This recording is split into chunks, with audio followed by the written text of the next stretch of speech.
Ang kwentong ito ay hango sa totoong buhay. Mula ito sa isa nating kabayan na itago na lang natin sa pangalang Enrique. Ito ay kwento ni Tatay Eleazar. Walang eksaktong taon. Probinsya ng Samar. Maaliwalas ang panahon, pero hindi ang mukha ni Tatay Eleazar na mas punit pa kaysa diaryong nilamutak ng asawang si Nanay Norma. Nasa tindahan sila ngayon. Kanina pa niya napapansin na ang bawat dumaraan ay dumadampot ng iilang butil ng panindang bigas sabay subo. Oh, kahit siguro plan siya ng yumao mong ina, hindi kayang ayusin niyang mukha mo. Ano ba yung ganyang reaksyon, Eleazar? Umayos ka nga kung gusto mong may lumapit sa tindahan natin. Wika ni Nanay Norma. May lumalapit nga, pero palihim namang nagdanakaw. Basta-basta na lang dumadampot ng bigas sabay subo, oh. Ayun, tignan mo. Napatayo mula sa kinauupuan si Tatay Eleazar. Sabay turo sa babaeng pasimpleng dumukot ng bigas. Pinandilatan niya at sinamaan ng titig. Nagulat pa ito sa lakas ng kanyang boses. Nagmamadaling lumayo ang babae dahil sa takot. Ikaw talagang matanda ka. Huwag mo nga takutin. Paano tayo makakabenta kung para kang aso na susunggab sa mamimili? Mamimili. May mamimili bang basta na lang dadakot ng hindi nagpapaalam o nagbabayad? Hindi natin hinihingi ang mga paninda dito. Malulugi tayo niyan. Alam mo ikaw, malapit na ako mainis sa'yo ha. Hindi mo ba napapansin? Naglilihi yun. Kahit kailan ang hina talaga ng kokote mo, sumasabay na sa katandaan. Aba wala akong pakialam kung naglilihi o hindi. Dinadamay nila ang paninda. Kung gusto nila ng bigas, bumili sila. Diyos mio, manahimik ka na nga lang, ang ingay-ingay mo. Maliit na bagay pinapalaki. Napabuntong hininga na lamang si Nanay Norma nang buhati ng asawa ang sako ng bigas at ipasok sa loob. Hindi niya na pinansin dahil magkakasagutan na naman sila.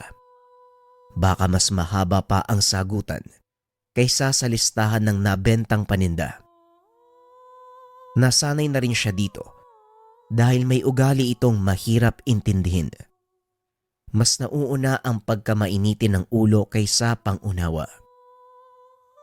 Makalipas ang ilang oras, dumadagsa na rin ang mamimili sa munting pamilihan na meron lamang iilang tindahan. Hindi ito ang palengke ng bayan pero dahil malayo, ginawa na lamang ng paraan para makabili ng pangangailangan sa araw-araw nang hindi na dumarayo pa sa mismong sentro. Gulay at bigas ang pangunahing paninda ni Nanay Norma at Tatay Eleazar. Naging abala na rin ang lahat ng tendero-tendera dahil siksika na at dami ng bumibili. Araw ng linggo kaya dagsa ang mga tao. Sa kabila ng pagiging abala ng lahat, nasa sulok lamang si Tatay Eleazar. Ni hindi man lang naisip na tulungan ang asawa na kaliwat kanan kung kumilos dahil sa dami ng customer. Pagkatapos ko rito, may matanda talaga akong masasakal. Hindi man lang marunong tumulong. Kitang maraming bumibili, paupo-upo lang. Kahit anong pagpaparinig ni Nanay Norma sa asawa, wala itong pakialam. Nakaupo lang at panay ang pagmamasid sa paligid. Seryoso ang pagmumuka na parabang may napansin. Makalipas ang ilang minuto, tumayo na ito at nagsimulang maglakad. Nakisiksik sa dumadaan hanggang sa naaktuhan ang taong sinusundan. Subalit hindi naabutan dahil napansin siya. Mabilis itong kumilos upang umalis. Pagkabalik sa tindahan, sermon ng asawa ang bumungad sa kanya. Ano ba, Eleazar? Maiya ka naman. Ang laki-laki ng katawan mo, tapos tapos wala kang balak na tumulong. Buhatin mo tong bigas. Iatid mo dun sa sasakyan ng bumili. Lakad ka ng lakad, parang may-ari ka ng buong palengke. Yung bumili ka mo ang magbuhat dyan. Ay nako, alis muna ako, Norma. May mahalaga akong pupuntahan. Abat! Ay! Eliazar! Bumalik! Ay nako talaga! Hindi na pinakinggan ni Tatay Eliazar ang asawa. Nagmamadali siyang umalis upang puntahan ang nakitang lalaki. Nakaabot si Tatay Eliazar sa bakanteng lote kung saan puro kambing, kalabaw at baka ang naroon. Tahimik na kumakain ng mga damo. Kanina pa niya pinag-obserbahan ng paligid pero hindi na makita ang sinundang lalaki. Nang hindi na talaga mahanap, umuwi na lamang siya. Laking gulat nito nang makita ang asawa na naroon sa tahanan. Oh Norma, ano ginagawa mo rito? Hindi ba't sa tindahan kita iniwan? Teka, baka hindi ito yung asawa ko ah. Hoy! Kung sino ka, lumayas ka sa pamamahay ko! Hahampasin sana ni tatay ng nadampot na walis ang hinihinalang elemento. Pero naunahan siya. Imbis na masindak, napaaray matapos mapingot sa tenga. Anong pinagsasasabi mo dyan? Baliw ka ba? Sino naman ang gaganahan magtinda kung mag-isa lang ako? Mariosep, dapat ikaw yung naroon kasi lalaki ka. Pero daig mo pa yung babae sa pagiging senyorita. Hindi man lang magawang tumulong. Nagpapalaki ka ba ng itlog? Hoy, manahimik ka ka. Pinapahiya mo ko eh. Paano kung may ibang makarinig dyan sa sinasabi mo? Mamaya isipin na lang ano eh. Na ano, Aber? May yahiya ka pang nalalaman dyan ang tamad-tamad mo. Diyan ka na nga. Naibaling na lamang ni Tatay Eliazar ang paningin sa ibang direksyon upang maiwasang mas mainis palalo sa asawa. Saktong dumating si Paring Kalo, ang dating kababata na nakatira sa kabilang bayan. Paring Eliazar, kumusta ka na? Matagal na tayong hindi nagkikita. Mukhang nasa maayos na kalagayan ka. Anong sekreto? Wika ni Paring Kalo. Oh, bakit ka na naman nandito? Gagalitin mo na naman ba ako? Hoy nako Kalo ah. Alam mong mainitin ang ulo ko. Kaya mas mabuti pang umalis ka na kung wala kang magandang gagawin dito. Eto naman, hindi ba biro? Seryoso talaga ako ngayon. Kailangan ko ng tulong mo eh. May umaarangkadang aswang sa amin. Alam ko meron kang tinatagong gamit dyan. Tulungan mo naman ako. Diyan tayo magaling eh. Talaga bang may aswang sa inyo, Kalo? Mamaya nagsisinungaling ka na naman para pumunta ako sa inyo tapos pagdating doon lambanog ang meron at hindi nilalang. Alam ko na yung galawan mong ganyan eh. Balak mo kong lasingin tapos uutuin mo ko. Seryoso nga kasi ako, totoo na talaga ngayon may aswang sa amin. Alam mo pare, naubos nga yung kambing ng kapitbahay namin eh. Yung mga manok, nadali din. Baka ninakaw lang. Wag ako Kalo, marami akong gawain dito sa bahay. Palagi akong tumutulong dito. Wala akong panahon sa kalokohan. Mas gusto ko nilalaan yung oras ko sa pagtulong sa asawa ko. Akala mo talaga hindi ko narinig yung sinabi ng asawa eh. Ano? May sinasabi ka ba? Hindi. O ito, tignan mo. Sapat na bang patunay ito para maniwala ka? Napatingin si Tatay Eliazar sa kanang hita ni Paring Kalo na merong napakahabang peklat. Nung nakaraang buwan, may nasalubong ako habang papauwi. Isang uri ng hayop pero doble yung laki. Mabuti na lang napadaan yung kapitbahay kaya natulungan ako. Nailigtas pero ito nga, may sugat na naiwan. Ano? Ayaw mo pa rin bang maniwala? Paring Eliazar, seryoso na ako ngayon. Kailangan ko ng tulong mo. Napaisip si Tatay Eliazar. Ilang beses na siyang naloko ni Paring Kalo. May aswang daw sa kanila pero pagkarating doon, Nakahilerang galon ng lambanog ang naabutan. Ang resulta na isahan, nalasing. Pero sa sitwasyon ngayon, parang totoo na ang sinasabi ng kaibigan. O sige, siguraduhin mo lang talaga na totoo yan dahil kung hindi, malilintikan ka sa akin. Nagkakaintindihan ba tayo, Kalo? Abay, oo naman. Maganda ka na. Pupuntahan ko lang yung inarkilang tricycle. Doon kasi nakakaparada sa may bandang labasan. Babalikan kita ha.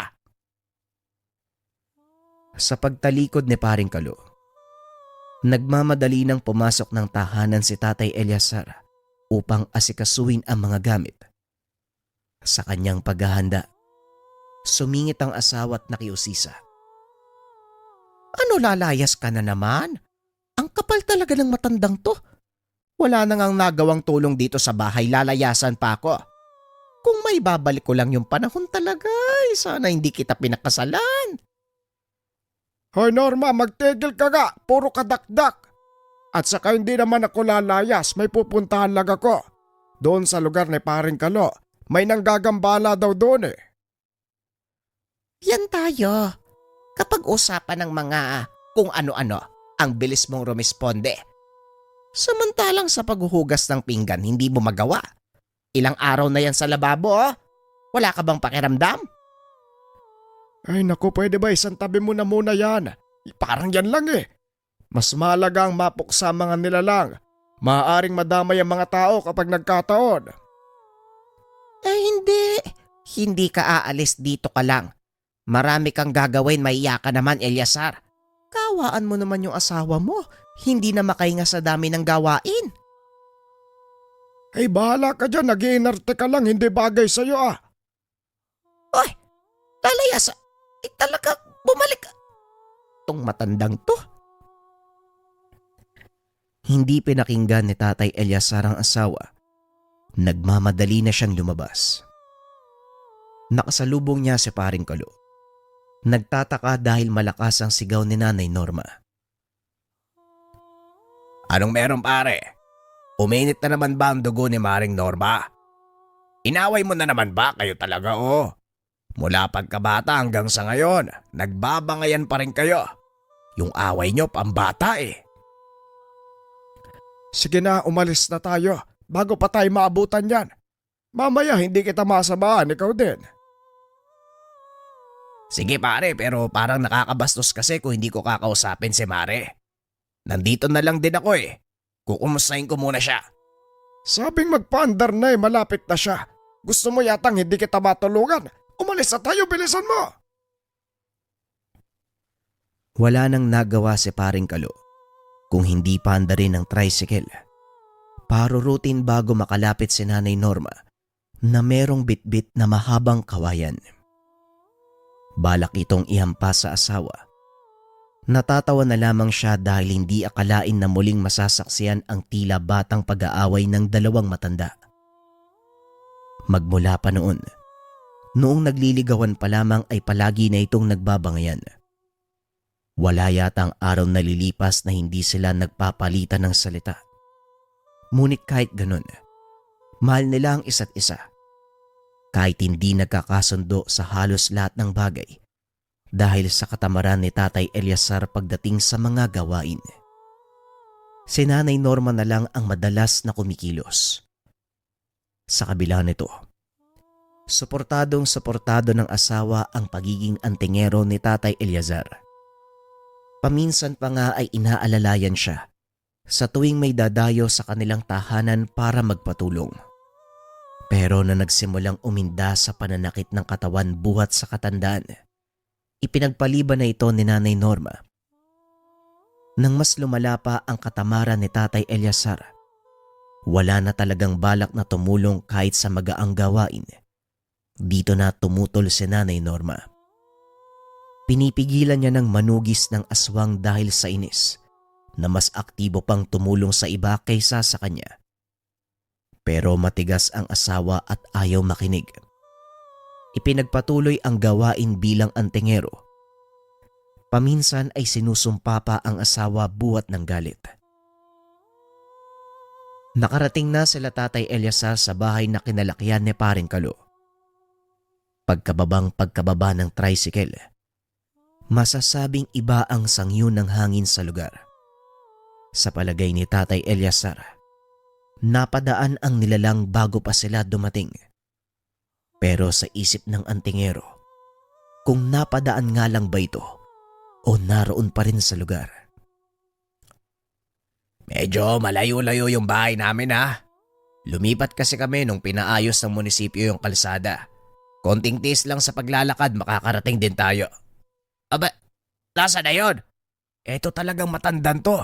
Hindi mo alam kung antingero magdanakaw eh. Bigla na lang nawawala. Pare! Ay! Asan ka? Lingid sa kalaman ni Paring Kalo na lumihis ng daan ng kaibigan. May napansin ito sa kabilang daan. Hindi na nakapagpaalam. Habang tinitignan ito ni Tatay Eliazar, may babaeng nakaupo sa tabi. Sa bahaging siksikan ang mga halaman. Nang makita siya, nagmamadali itong tumayo at natatarantang tumakbo. Sinundan niya at nang harangan ay tinanong. Sandali lang ha. Ikaw ba yun ang gagambala dito? Hoy babae, wag mo kong artehan ng ganyan. Hindi uubra sa akin yung baliw-baliwan mo kuno. Nararamdaman ko. Merong kakaiba sa'yo kaya pwedeng umaming ka na. Bistado ka na Wika ni Tatay Eliazar. Napaayos ng tayo ang babae at saka masamang tumitig sa kanya. Ano pang gusto mo? Nananahimik ako dito tapos bigla ka maninindak. Nananahimik. Ayos ka rin Huwag mo kong bigyan ng ganyang rason. Kilala kitang aswang ka Ikaw rin yung nasa kabilang bayan Swerte ka lang dahil inuna ko yung kaligtasan ng misis ko. Dahil kung hindi siya napahamak nung sandaling yon, malamang patay ka na. Anong gagawin mo ngayon? Papatayin mo ko? Di gawin mo. Ayos ka rin Talagang sinusubukan mo ko Akala mo yata hindi ko tinutuloy yung mga sinasabi ko Baka nakakalimutan mo. Wala kang lakas ngayon dahil may araw pa. Ang katulad mong aswang, kunwari baliw pero sa gabi napakalakas. Dahil sinubukan mo ko pagbibigyan kita. Naalerto ang babae nang dukutin ni Tatay Eliazar ang pulang pakete sa kanyang bulsa. Bago pa man mailabas ang mutya ay kumaripas na ng takbo ang babae. Nasundan naman ng matandang antingero hanggang sa umabot sila sa kagubatan. Nang wala nang mapuntahan, napilitan ang aswang na harapin ng kanyang hantungan sa kamay ni Tatay Eliazar. Hindi na pinalampas ang pagkakataon. Nilapitan niya ito. Walang pagdadalawang isip na isinubo ang butil ng mutya ng bigas. Mariin na tinakpan ng bibig upang hindi mailuwa hanggang sa mangisay. Ilang sandali pa, dahan-dahang nawala ng lakas at unti-unting sumara ang mga mata. Nang humandusay na sa lupa, napailing na lamang si Tatay Eliazar. Napadasal bilang paggalang sa kaluluwa ng yumaong tao. Kahit papano, may kaluluwa ang isang to. Ang pinagkaiba nga lang, halangang pagkatao mo. Nang masiguradong patay na ang aswang, kinuha ni Tatay Eliazar ang butil ng mutya. Hindi naman ito nalunok ng aswang. Pinahiran niya ang kumapit na laway ng aswang. Hinugasan ng langis at saka ibinalik sa pakete. Pagkatapos ng kaganapan ay dali-dali siyang umalis sa lugar. Naging maingat din siya. Hindi hinayaang may maiwang bakas na magtutukoy sa kanya. Kapag nagkataon na nalaman ng mga tao na siya ang pumatay, malaking problema ang aabutin dahil sa mga mata nila, isa lamang karaniwang baliw ang babae. Pagdating ni Tatay Eliazar sa kalsada, bumungad na ang nag-aalalang kaibigan. Eto talagang matandang to, buti naman nagpakita ka na pare. Kung saan sana ako sumusuot para hanapin kaysa kabagaling. At saka, bakit ang daming kung ano na sa damit mo? Eh, ano? Dumumi ko dyan sa kakauyan. Pasensya na ha, hindi ako nakapagpaalam.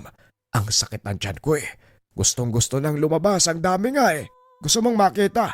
Halika, tignan mo. Napakadugyot mo talaga. Kadiri, may banyo naman sa bahay eh. Talagang mas pinili mo pa dyan ay naku, halika na nga. Sumunod ka na sa akin. Kapag ikaw nawala uli bahala ka sa buhay mo. Pagkarating sa tahanan ni Paring Kalo, dumiretso sa kusina si Tatay Eliazar na parang bahay niya rin. Nagtimpla ng kape. Nautusan pa ang kaibigan na bumili ng tinapay. Nang makabalik, siya lang din ang kumain ng monay at hindi na nag-abalang mamigay. Etong matandang to patay gutom. Kakatapos mo lang dumumi, kumakain ka naman ngayon. Ano? May sinasabi ka ba, Kalo? Baka gusto mong makihigop ng kape ko. Oh, sama? Magtimpla ka. Hindi ako nagugutom. At saka pwede ba, hanapin mo na agad yung aswang para matapos na tayo ngayong araw. Ayoko nang ipagpabukas pa. Mamaya, hindi na lang hayop yung biktima nun eh. May madamay pang mga tao. May apo ko rito. Ilang taong gulang pa lamang. Kawawa naman kung madadamay. Wala na. Huli ka na. Babagal-bagal ka sa pansitan. Malamang sa ngayon, nagsisimula ng kainin ng bulate ang katawan ng aswang. Wala ka nang dapat ipag-alala. Ligtas na kayo, maging ang buong sityo. Ano? Ay, paano nangyari yon? Kakarating mo lang Kanina habang dumudumi ako, sinabay ko na yung aswang, pinatumba ko na. Ginugulo ako eh. Wala na. Tapos na. Natulala si Paring Kalo sa sinabi ni Tatay Eliazar. Hindi niya mawari kung nagbibiro lang ba ito o kung ano. Pero ramdam niya kay Tatay Eliazar. Totoo ang sinasabi nito. Kaya naman hindi na siya nagtanong uli. Nanahimik na lamang siya pero gulong-gulo ang isipan sa katanungan kung paanong napadali ang pagtugis sa aswang. Pagsapit ng hapon naganda na si Tatay Eliazar upang umalis. Babalik na siya sa tahanan.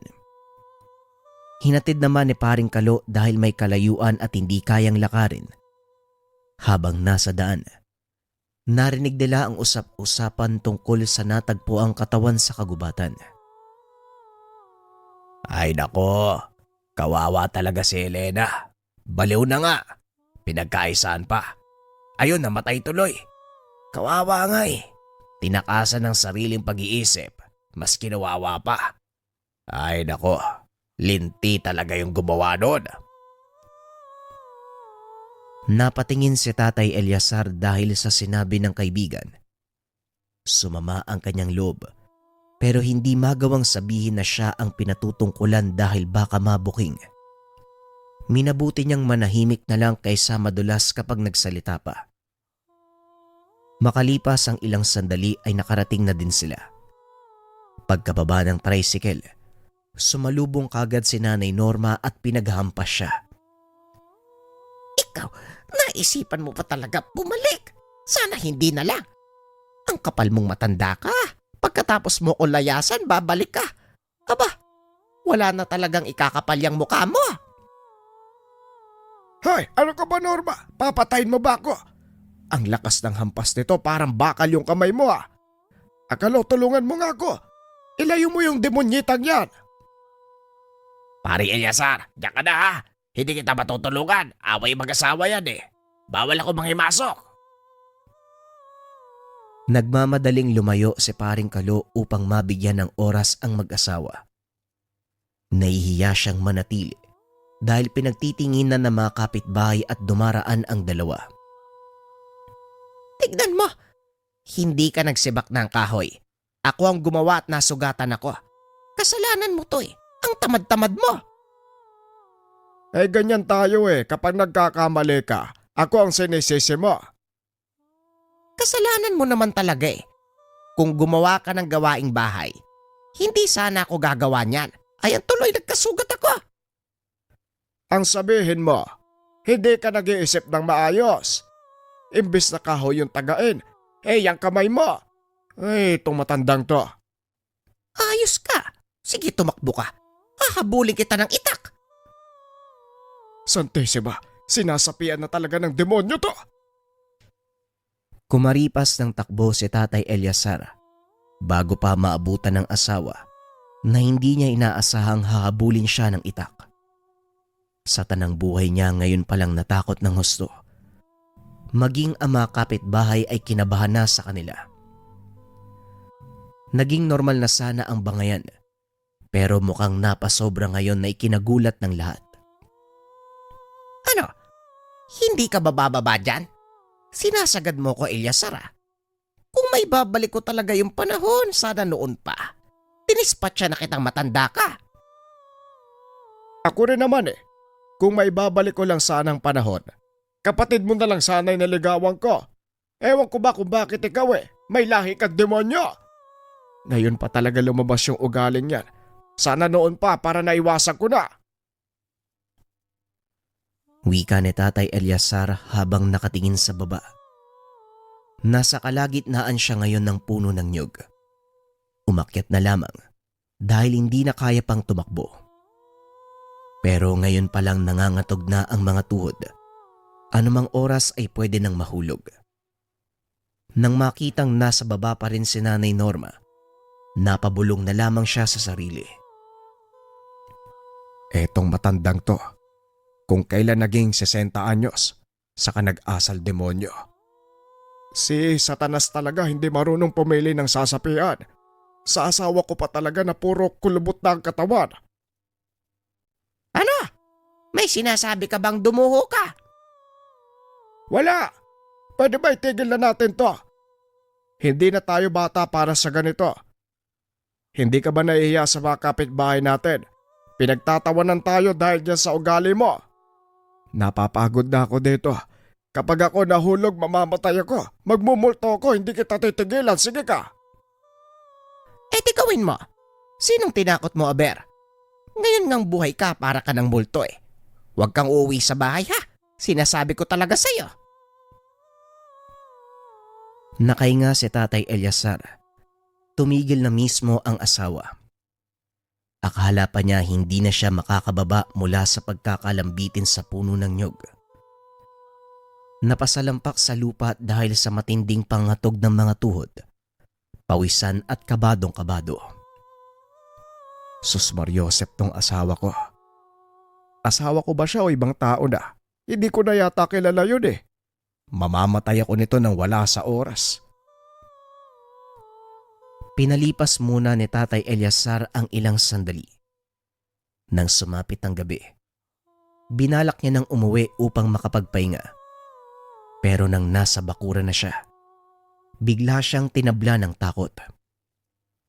Nakita niya ang asawa na abala sa gawaing kusina. Dinig na dinig pa ang mga sinasabi nito. Naiya na tuloy siyang pumasok kaya naupo na lamang sa labas. Habang nasa ganong sitwasyon, biglang dumating ang kapitbahay na si Mang Jojo. May kasamang mag-asawa na hindi pamilyar sa kanya. Magandang gabi sa inyo, Tatay Eliazar. Sila pala si Gino at Elena. Kaanak ko galing kabilang bayan, nandito sila para humingi ng pabor sa'yo. Sana matulungan mo. Bakit? Ano bang meron? Anong problema ng dalawang to?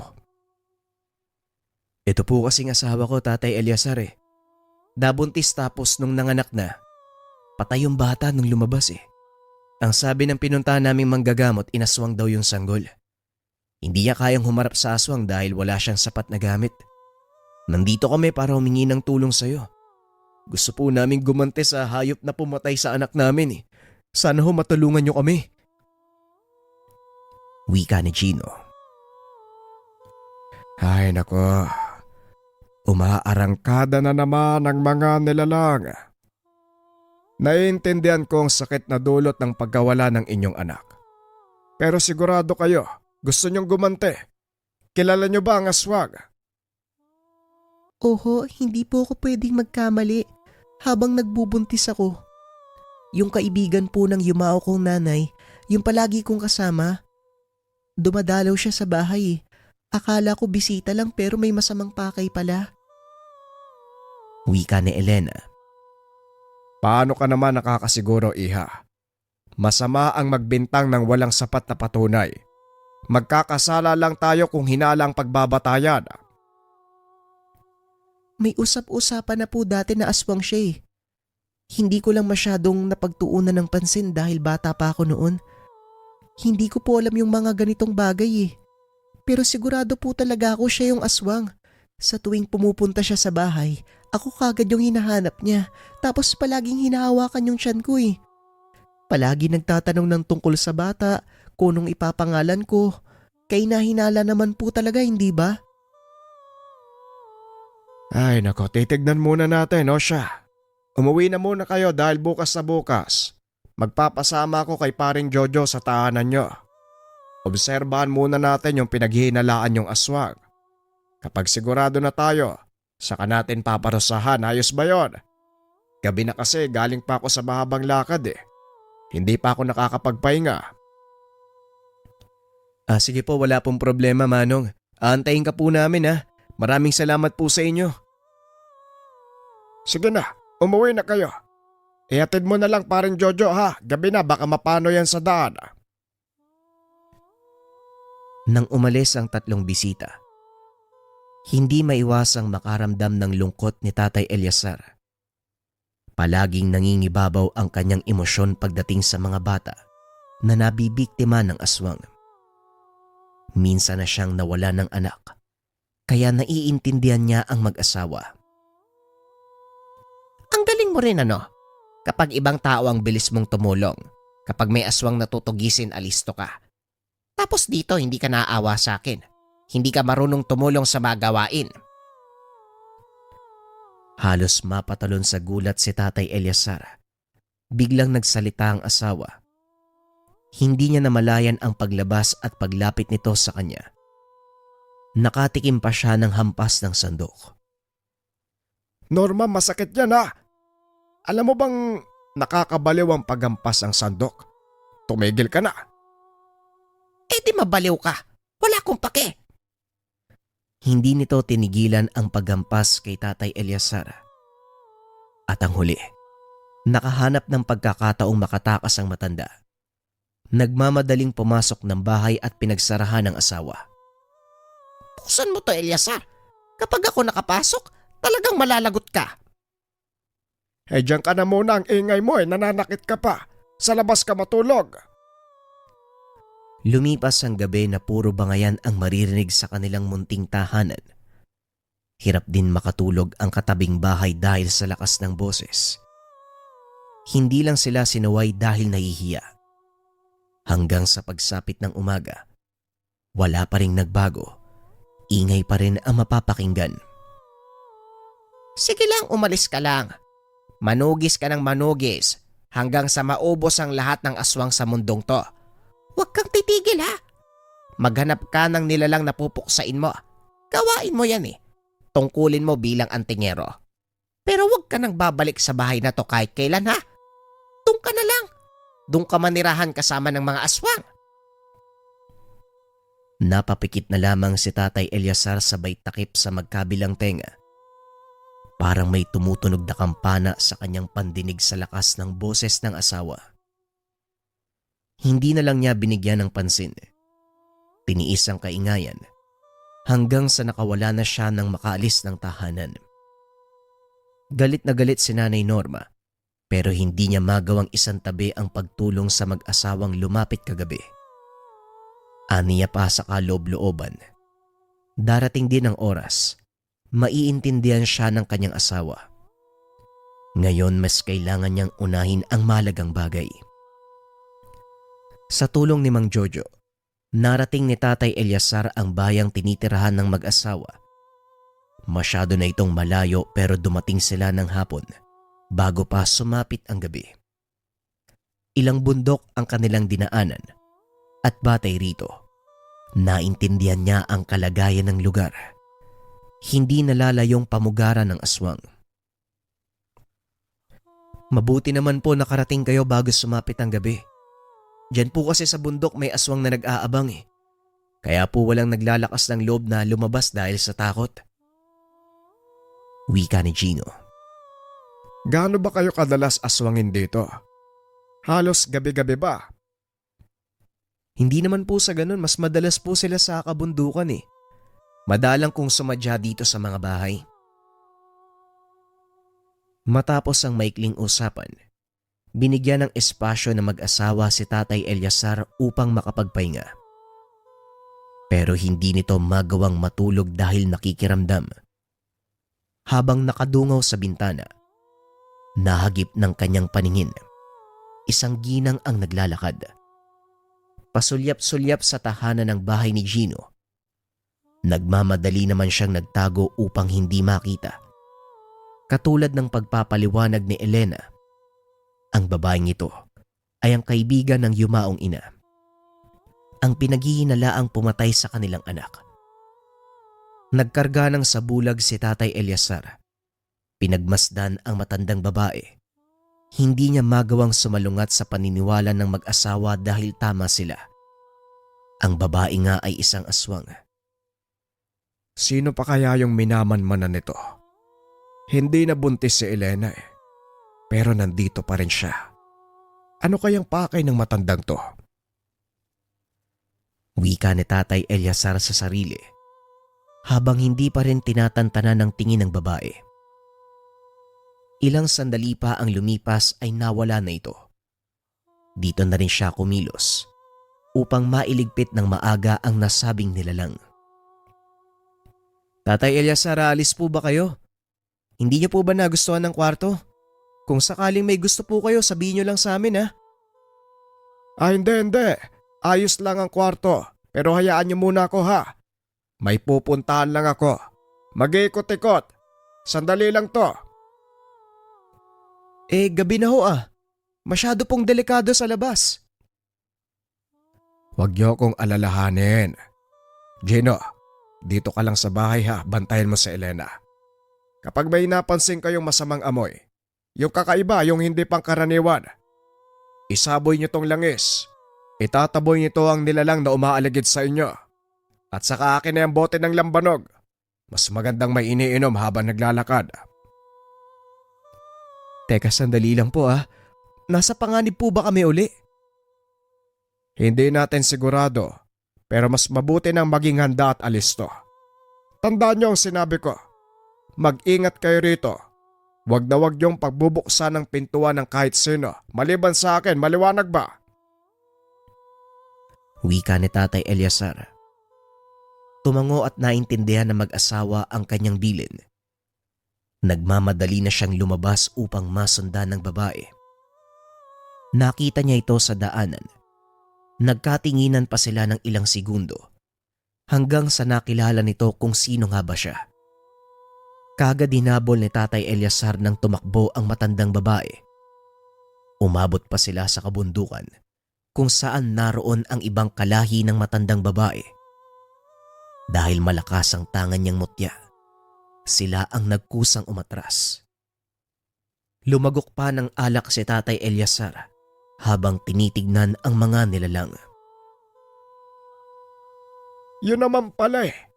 Marunong pala kayong makiramdam. Magkusa kayong umalis para hindi na ako mag-aksaya ng oras sa pakikipaglaban sa inyo. Akala ko kung sinong matigas eh. Ayos tong alak na to ah. Masarap ang lasa.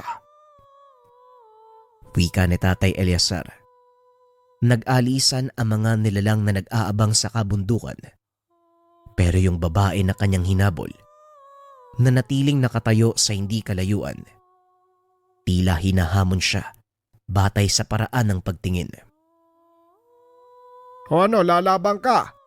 Ang tigas din nito Yung mga kasama mo nga umalis tapos ikaw nandito pa. Gusto mo bang mamatay manang? Hanga din ako sa'yo eh. Bistado ka na nga. Hindi ka pa natatakot. Dinukot ni Tatay Eliazar ang paketeng pinaglalagyan ng mutya. Uminom ng alak. Nang tangkang gagamitin na para puksain ang aswang, nagmamadali itong umalis. Kung kaya't natigil muna ang gawain para habulin. Hindi naman nakalayo dahil naabutan bago pa makaakyat sa kabilang bundok. Maigpit niya itong hinawakan para hindi na makatakas. Ang bilis mo rin kumelos, ano? Pasensyahan na lang tayo. Hindi na ako maaawa sa'yo. Maging yung apo ng yumao mong kaibigan dinali mo. Anong klaseng kaibigan ka? Kung sabagay, ang halimaw ay mananatiling halimaw. Hindi na makikilala ang kaibigan sa oras na magutom ang sikmura. Ngayon, bubusugin kita ng manahimik ka. Binuhusan ni Tatay Eliazar ng alak ang aswang. Ibinuka ang bibig. Ipinasubo ang mutya. May balak pa sanang magpalit ng anyo bilang aswang, pero hindi na natuloy. Mabilis umepekto ang tanga ng matanda. Nagwala ito ng nagwala, pero sinigurado ng matandang antingero na tuluyan na itong mamamatay.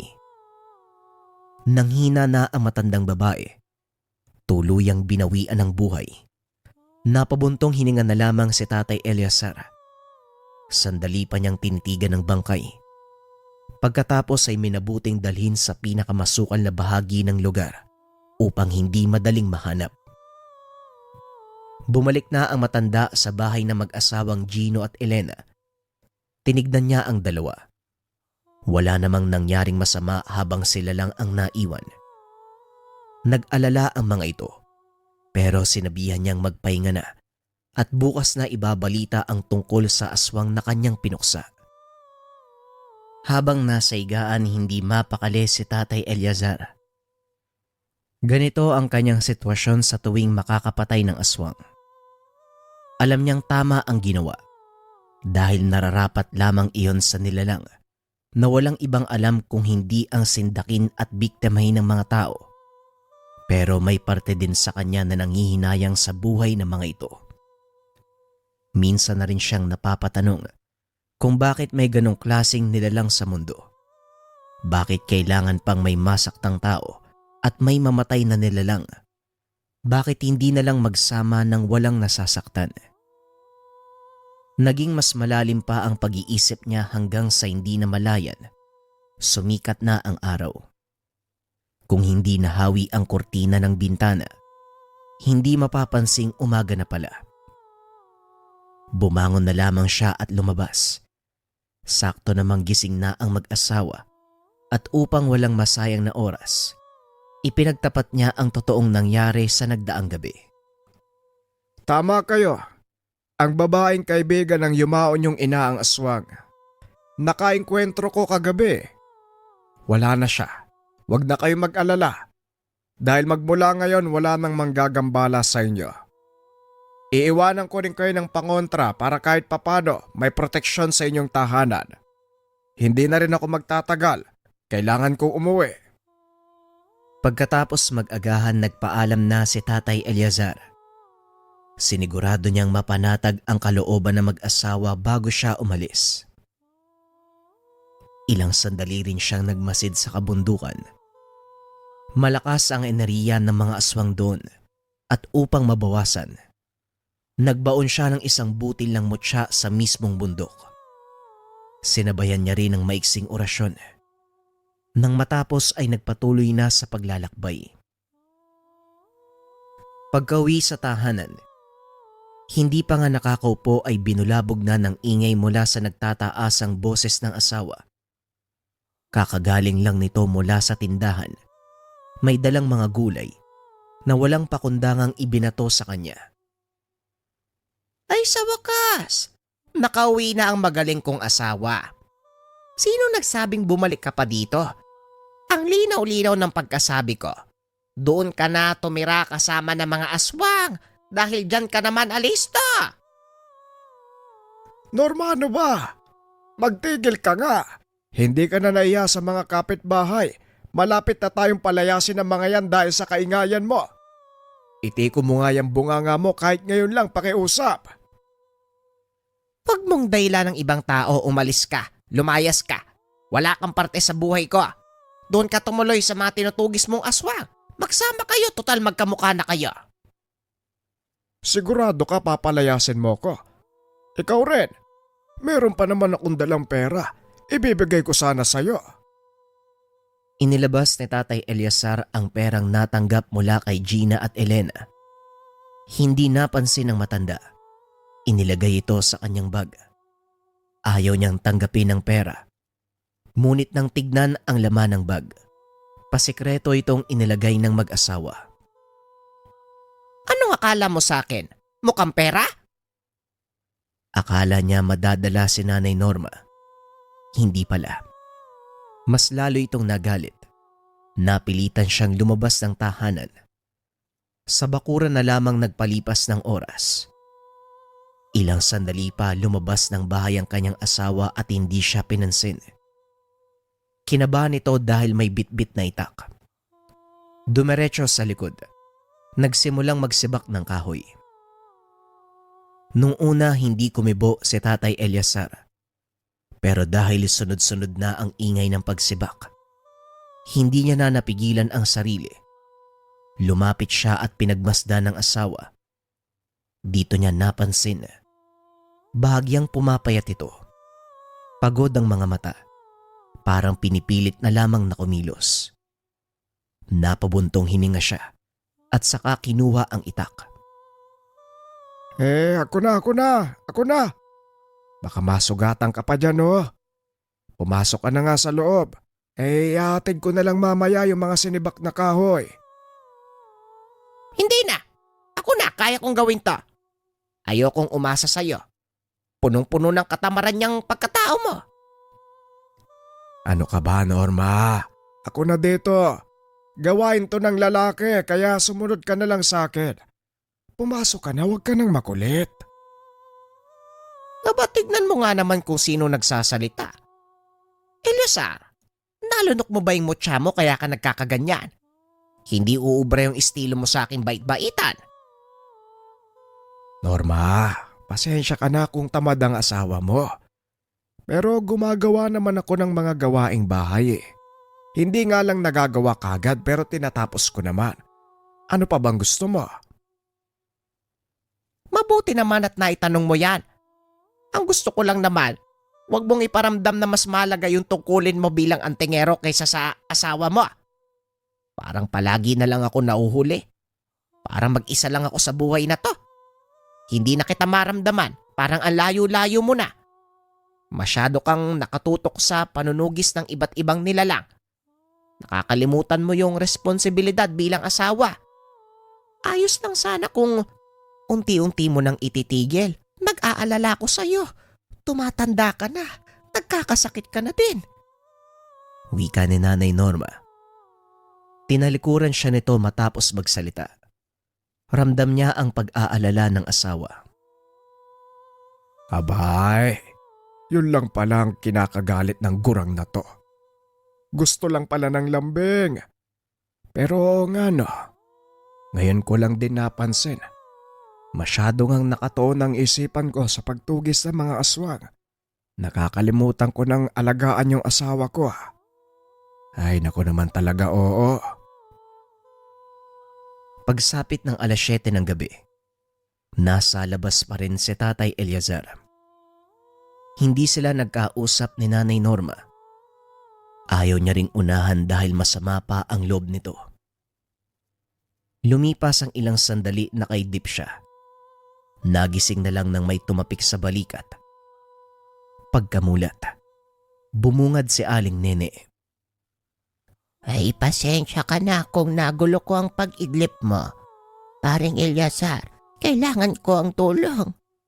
Yung anak ko, inaasbang, buntis yon. Tulungan mo. Inaaswang? Paano mo naman nalaman na inaaswang nasa kabilang baryo yon?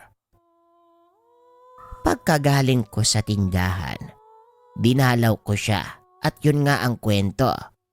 May umaaligid at saka tuwing gabi, Napakabaho daw ng amoy. Tulungan mo naman. Eto na naman tayo, aswang na naman ang pinagbibintagan. Paano siya nakasigurado? Baka kapitbahay lang nila yung umaaligid doon o hindi kaya kawatan. Pareng Eleazar, alam ng anak ko ang pinagkaiba ng ordinaryong tao sa isang halimaw. Kaya nakikiusap ako. Tulungan mo yung anak ko. O sige, tignan natin. Sandali lang at magpapaalam ako sa asawa ko ha. Umalis ka na. Unahin mo yung aswang.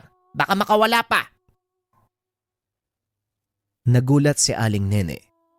Pabalibag na isinara ni Nanay Norma ang pintuan.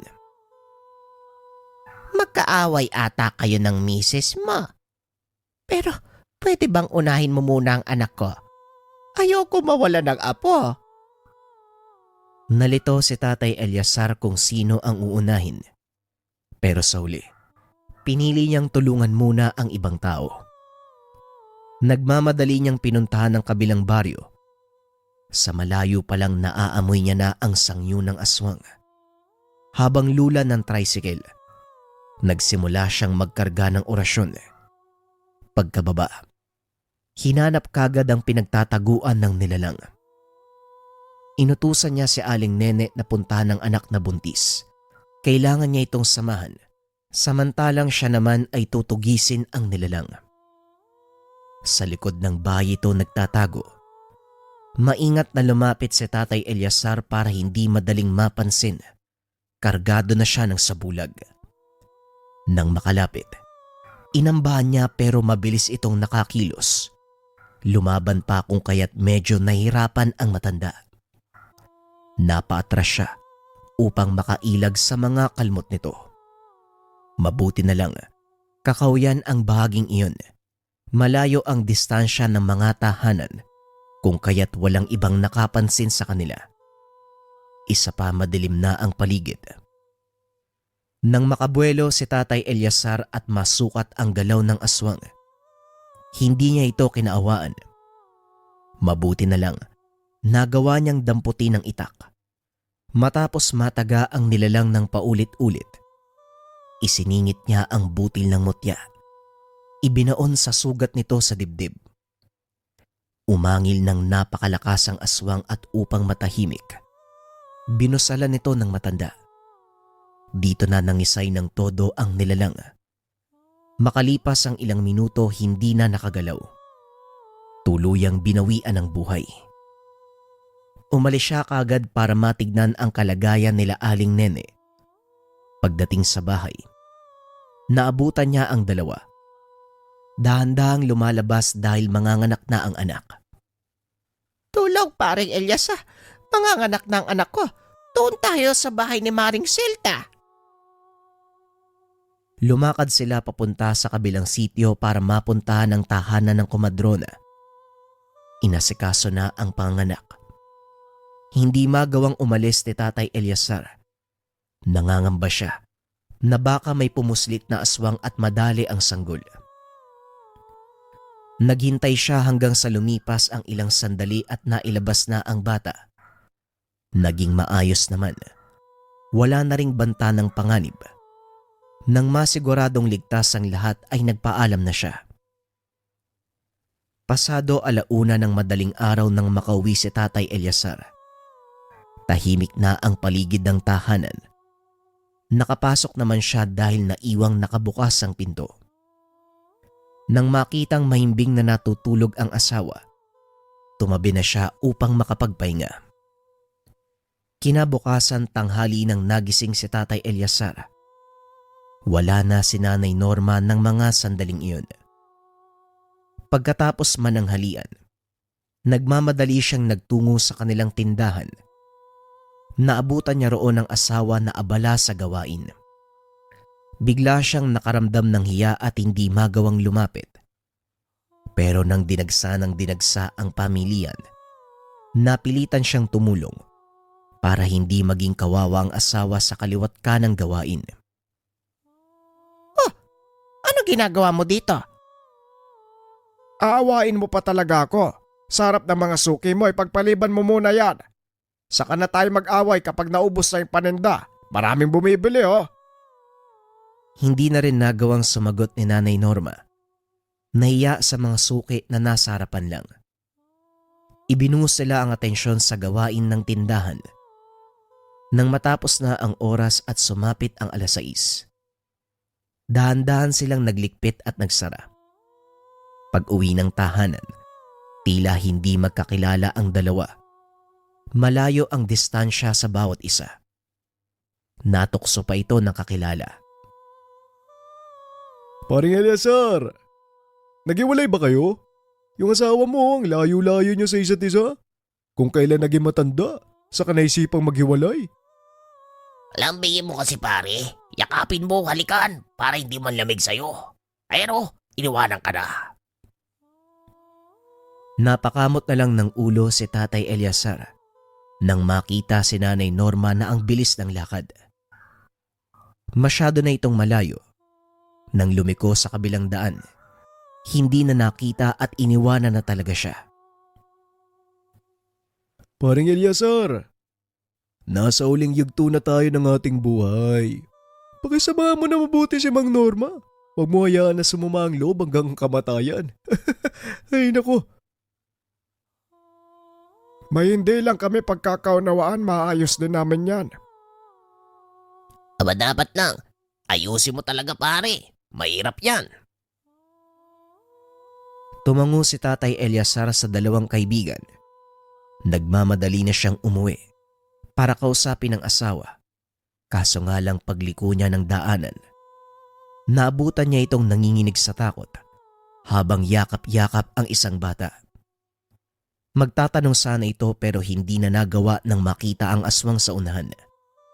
Nanlilisik ang mga mata. Nakatingin kay Nanay Norma.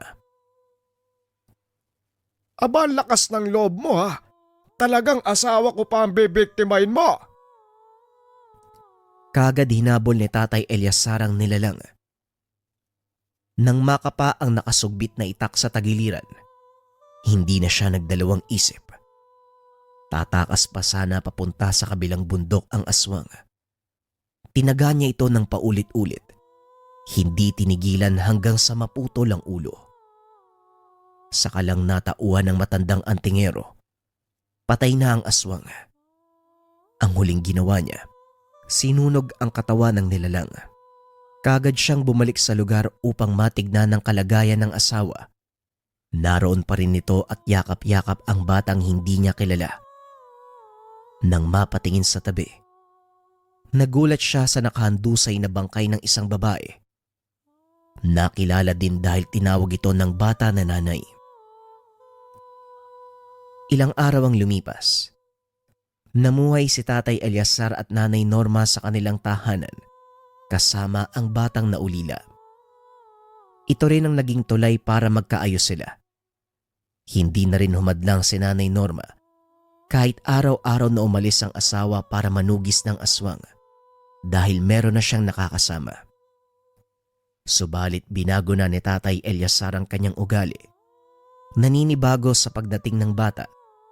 Nasabik siya na umasta bilang ama. Umaalis man siya para manugis. Nagmamadali din siyang umuwi upang makapiling ang pamilya at ang bagong biyayang dumating sa kanila. Ang dating bangayan, naging maayos. Naging magaan ang pag-uusap. Naging magaan ang pagsasama. Nang dahil sa dumating na bata, isang biyaya sa kanila ng amang may likha. Opinyon para sa kwento mga kabayan. Ako, bibigyan ko lang ng atensyon yung dulo. Kumbaga, yung buhay kasi ng antingero, ito'y pag-aalay ng buo mong pagkatao upang ikay tumulong sa kapwa. Pero makikita mo rin, kasi nagkakaroon na siya ng realization na marami na siyang pagkukulang. Ang mismong gumawa ng solusyon yung yung pagkakataon. Masalimuot man dahil namatay yung nanay ng bata kasi nagambala ng aswang. Pero kung titignan mo yung mas malaking imahe, ito naman yung naging daan upang magkaayos ang dalawang matanda. At syempre, magampanan pa rin ni Tatay Eleazar ang kanyang tungkulin na protekta ng mga kabaryo. Kaya ba mga kabayan, anong opinion nyo para sa kwento? Kung sakaling gusto nyong i-share, nariyan sa comment section, comment nyo lang. Maraming salamat.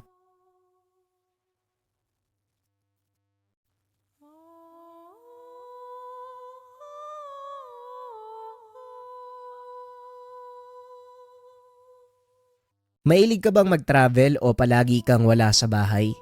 Pero natatakot ka sa lason, kulam, barang o gayuma?